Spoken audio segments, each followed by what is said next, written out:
ഫലസ്തീനിന്റെ മണ്ണ് അന്യായമായി കവർന്നും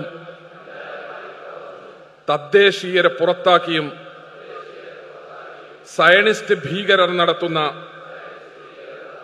കിരാത നടപടികളെ ഞങ്ങൾ ശക്തമായി അപലപിക്കുന്നു.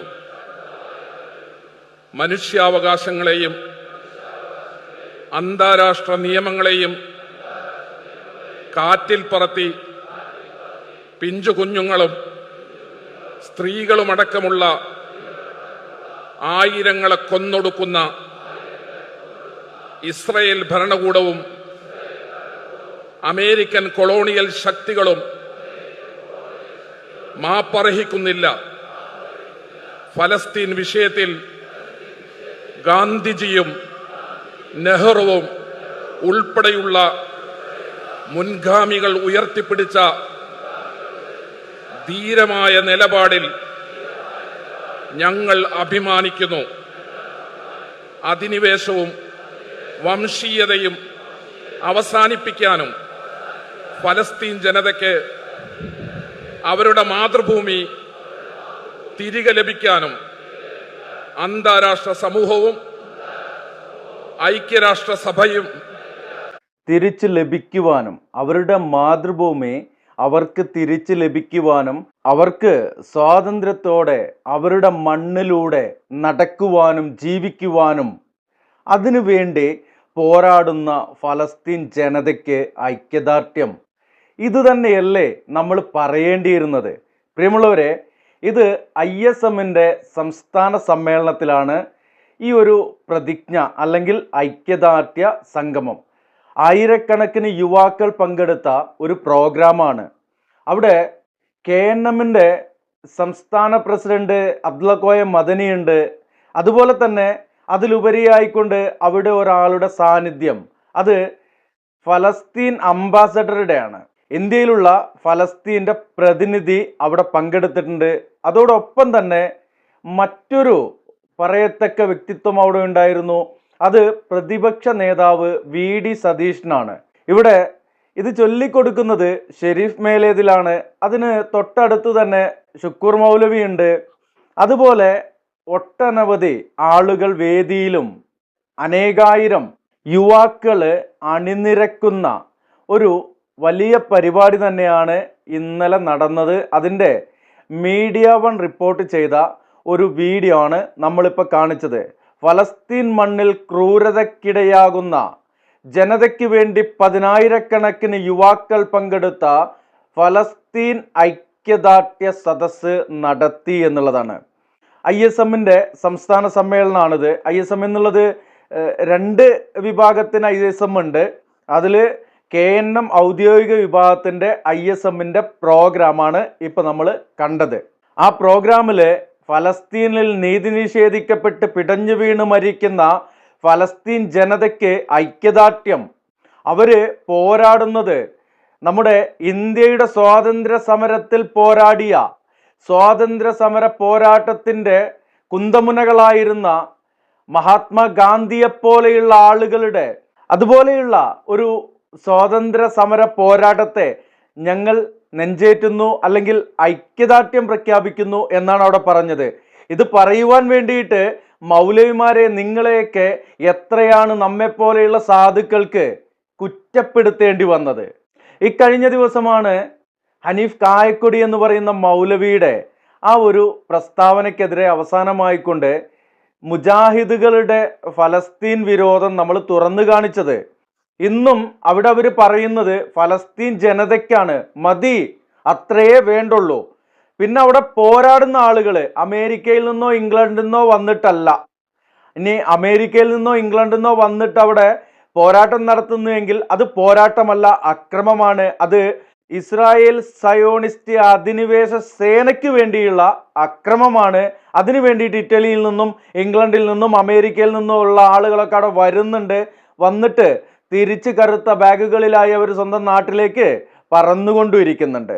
ഇവിടെ അല്പ ദിവസങ്ങൾ മുമ്പാണ് മജീദ് സ്വലാഹിയുടെ ഒരു ഫേസ്ബുക്ക് പോസ്റ്റിൻ്റെ ഭാഗമായിക്കൊണ്ട് അദ്ദേഹം ഒരു 2 വർഷം മുമ്പ് ഇതേപോലെ ഒരു പ്രോഗ്രാമിൽ പറഞ്ഞ ചില വാക്കുകൾ, അത് നമ്മൾ എടുത്തുകൊണ്ട് വിമർശിക്കേണ്ടി വന്നത്.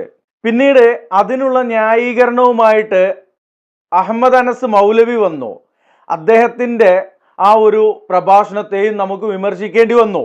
പിന്നീട് KNM ഔദ്യോഗിക പക്ഷത്തോടൊപ്പം ചേർന്ന് നിൽക്കുന്ന മെമ്പർഷിപ്പ് ഒന്നും ഇല്ല എന്ന് പറഞ്ഞു. മെമ്പർഷിപ്പ് ഇല്ലെങ്കിലും അവരുടെ വേദികളിൽ സ്ഥിര സാന്നിധ്യമായ പ്രാസംഗികനും പണ്ഡിതനുമായ ചുഴലി അബ്ദുള്ള മൗലവി, അദ്ദേഹത്തിൻ്റെ വളരെ മോശമായ പ്രസ്താവന, അത് എല്ലാ നിലയ്ക്കും എല്ലാ തലങ്ങളിൽ നിന്നും വിമർശനം ഏറ്റുവാങ്ങി. അതിനുശേഷമാണ് അവസാനമായിക്കൊണ്ട് എരുതിയിൽ എണ്ണയൊഴിക്കുന്നത് പോലെ ഹനീഫ് കായക്കൊടി എന്ന് പറയുന്ന മുജാഹിദ് മൗലവിയുടെ ചില ജൽപ്പനങ്ങൾ വന്നത്. അതിനിടയ്ക്ക് വന്നൊരു കാര്യമാണ് KJU എന്ന ഇന്ത്യ മഹാരാജ്യത്തെ ആദ്യത്തെ മുസ്ലിം പണ്ഡിത സഭ. അത് ഇന്നും നിലനിൽക്കുന്നു എന്നുള്ളതാണ്. അതിൻ്റെ കൂടുതൽ വിശദാംശങ്ങളിലേക്ക് പോകുന്നില്ല. എന്തായാലും ആ പണ്ഡിത സഭ ഒരു സർക്കുലർ അല്ലെങ്കിൽ ഒരു പ്രസ്താവന പുറത്തിറക്കിയത് അബൂ ഉബൈദമാരുടെ ഫാൻ ആവരുത് എന്നാണ്. അബൂ ഉബൈദമാരുടെ ഫാനുകളാണ് ഇത്. ഇന്നത്തെ ആധുനിക കാലഘട്ടത്തിലെ സയോണിസ്റ്റ് ജൂത തീവ്രവാദ പട്ടാളത്തോട് പോരാടുന്ന അബൂ ഉബൈദമാരല്ല.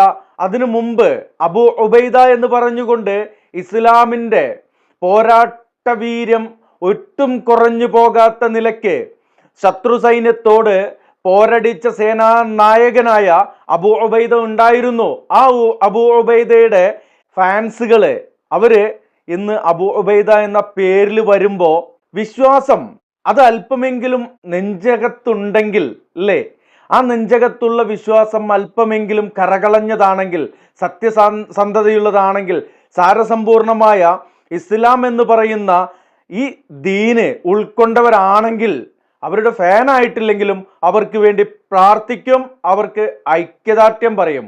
അത് ഒറ്റയടിക്ക് കാടടച്ച് വെടിവെക്കുന്ന പോലെ ഫലസ്തീൻ ജനതയ്ക്ക് മൊത്തം ആയിട്ടും പറയും, അല്ലാതെ പേരെടുത്തും പറയും. ചിലപ്പോൾ സംഘടനയുടെ പേര് പറഞ്ഞും ഐക്യദാർഢ്യം പറയും, സപ്പോർട്ട് ചെയ്യും. അത് വിശ്വാസത്തിൻ്റെ ഭാഗമല്ല എന്ന് പറയുമ്പോഴാണ് നമ്മെ പോലെയുള്ള ആളുകൾ ഇതുപോലെ അത് ചർച്ചയ്ക്കെടുക്കുന്നത്. അവിടെ ഫലസ്തീൻ ജനതയുടെ വിമോചനത്തിന് വേണ്ടി ഫലസ്തീൻ്റെ മണ്ണ് അധിനിവേശ ശക്തികളിൽ നിന്ന് തിരിച്ചു പിടിക്കുവാൻ വേണ്ടി, അതുപോലെ തന്നെ അള്ളാഹുവിൻ്റെ 3 പവിത്രമാക്കപ്പെട്ട ഗേഹങ്ങളിലൊന്നായ ബൈത്തുൽ മുഖദ്ദസ്, മസ്ജിദുൽ അഖ്സ, അത് തിരിച്ചു പിടിക്കുന്നതിന് വേണ്ടി അവിടെ ഇമാമ് നിൽക്കുന്ന ഒരു മൗലവി, ഒരു പണ്ഡിതൻ, ഒരു ഇമാമ്, അദ്ദേഹം ക്രൂരമായിക്കൊണ്ടാണ് കഴിഞ്ഞ ദിവസം മരണപ്പെട്ടത്. മസ്ജിദുൽ അഖ്സ ഖത്തീബിനെ ഇസ്രായേൽ സൈന്യം കൊന്നു എന്നാണ്. ഇത് മസ്ജിദുൽ അഖ്സയിൽ വെച്ചല്ല, ഖുദ്സിന്റെ പരിസരത്ത് വെച്ചല്ല, ഇദ്ദേഹത്തിന്റെ വീട്ടിൽ വെച്ചാണ്. എന്നാൽ അദ്ദേഹത്തിന്റെ തലയിലുള്ള തലപ്പാവിലേക്ക് നോക്കിയാൽ നിങ്ങൾക്ക് ചിലപ്പോൾ ചെറിയ വിഷമങ്ങളൊക്കെ ഉണ്ടാവും. ഒരു പ്രത്യേക തരത്തിലുള്ള കെട്ടൊക്കെ ഉണ്ട്. ആ കെട്ടുമ്മക്ക് നോക്കണ്ട, അവരുടെ അഖീദയിലേക്ക് നോക്കുക. ഇനി അഖീദയിലേക്ക് നോക്കണ്ട, അവര് നടത്തുന്നത് സ്വാതന്ത്ര്യ സമരമാണ് എന്ന് ഇവിടെ ഷെരീഫ് മേലേതിൽ ചൊല്ലിക്കൊടുത്ത ആ കാര്യമുണ്ടല്ലോ, അത് മനസ്സിലാക്കിക്കൊണ്ട് അവിടെ ഇസ്ലാമിന്റെ നിലപാട് എന്താണെന്ന് തിരിച്ചറിഞ്ഞുകൊണ്ട് പ്രതികരിക്കുക. ഇനി അവിടെ പ്രതികരിക്കുവാൻ നിങ്ങൾക്ക് താല്പര്യമില്ല, മറ്റുള്ള ആരുടെയെങ്കിലും താല്പര്യങ്ങൾക്ക് വേണ്ടി ആണ് നിങ്ങൾ ഇത്തരത്തിൽ ഉടായ്പ് കാണിക്കുന്നതെങ്കിൽ നിങ്ങൾ മിണ്ടാതിരിക്കുകയായിരുന്നു നല്ലത് എന്നുള്ളതാണ്. ഇവിടെ മറ്റൊരാൾ പറയുന്നുണ്ട്, അത് ഒരു ജൂതമത വിശ്വാസിയാണ്. ജൂതന്മാർ മുസ്ലിം രാജ്യങ്ങളിൽ സന്തോഷത്തോടെ കഴിയുന്നു. അദ്ദേഹത്തിന്റെ വാക്കാണ്. ഒരു നാൾ ഇസ്രായേൽ തകരുക തന്നെ ചെയ്യും, തകരുമെന്ന് ആണ് അദ്ദേഹം പറയുന്നത്. ജൂത പുരോഹിതൻ, അദ്ദേഹത്തിന്റെ പേര് പരാമർശിച്ചിട്ടുള്ള ഫോട്ടോ ഇതാ നിങ്ങൾക്ക് കാണാൻ കഴിയും. ഒരു ജൂത മതസ്ഥൻ പറയുന്നു, അവിടെ അധിനിവേശം നടത്തുന്നത്, അക്രമം നടത്തുന്നത്, മുസ്ലിങ്ങളെ തിരഞ്ഞു പിടിച്ച് കൊന്നൊടുക്കുന്നത്, അത് ഇപ്പോ പുതുതായിട്ട് വന്ന തൂഫാൻ അൽ അഖ്സയുടെ ഭാഗമല്ല, അതിനു മുമ്പെയും അവിടെ ഫലസ്തീൻ ജനത മരിച്ചു വീണുകൊണ്ടേയിരിക്കുന്നുണ്ട്. അവിടെ ഫലസ്തീൻ ജനതയുടെ വീട് കുടിയൊഴിപ്പിക്കുന്നുണ്ട്, സ്ഥലങ്ങൾ കയ്യേറുന്നുണ്ട്. അവരെ ഉപരോധം എന്ന ഏറ്റവും ക്രൂരമായ പ്രതികാര നടപടിയുടെ മുൾമുനയിൽ നിർത്തിക്കൊണ്ട് വളരെ മോശമായ സാഹചര്യത്തിൽ നേരാവണ്ണം ഭക്ഷണമില്ലാതെ, വെള്ളമില്ലാതെ, വൈദ്യുതിയില്ലാതെ, ഇന്ധനമില്ലാതെ, മരുന്നുകളില്ലാതെ മരിച്ചു വീഴുന്ന ഒരവസ്ഥ സയോണിസ്റ്റ് ടിക്ടോക്ക് പട്ടാളം നെതന്യാഹുവിൻ്റെ ഭരണകൂടം അവിടെ നടപ്പിലാക്കിയിട്ടുണ്ട്. അതിനെതിരെ അവര് ഇറങ്ങിയിരിക്കുകയാണ്. അതൊരു പ്രതിരോധമാണ്. പ്രതിരോധം ഇസ്ലാമിലും അതുപോലെ തന്നെ ഇന്ത്യൻ ഭരണഘടനയിലും അപരാധമല്ല. പിന്നെ എന്തിനാണ് നിങ്ങളൊക്കെ ഇങ്ങനെ കുരുപൊട്ടി മരിക്കുന്നത് എന്നുള്ളതാണ് നമ്മൾ ഇതുവരെയും ചോദിച്ചു കൊണ്ടിരുന്നത്.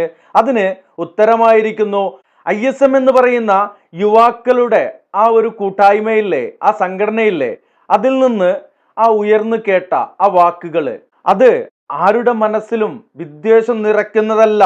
ഇനി അല്പം വർഗീയതയുടെ വക്താക്കളായ മനോരോഗികളായ കൃസംഗികളായ ചില ആളുകൾക്ക് അത് അലോസരം സൃഷ്ടിക്കുന്നുവെങ്കിൽ നിങ്ങൾ ഖുർആനിലേക്ക് മടക്ക്. ഈ വിഷയത്തെ നിങ്ങൾ സ്വഹീഹായ ഹദീസിലേക്ക് മടക്ക്.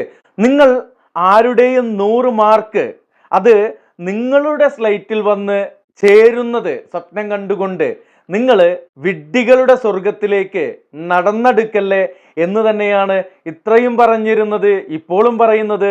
ഇൻഷാ അല്ലാഹ് ഫലസ്തീൻ വിഷയം സംബന്ധിച്ച് ഫസ്റ്റ് ചാനലിലും ഇന്ന് വീഡിയോ ഉണ്ട്, എല്ലാവരും കാണുക. ഈ വീഡിയോ വൈൻഡപ്പ് ചെയ്യുന്നു. Signing out, Mansoor Mannarkkad.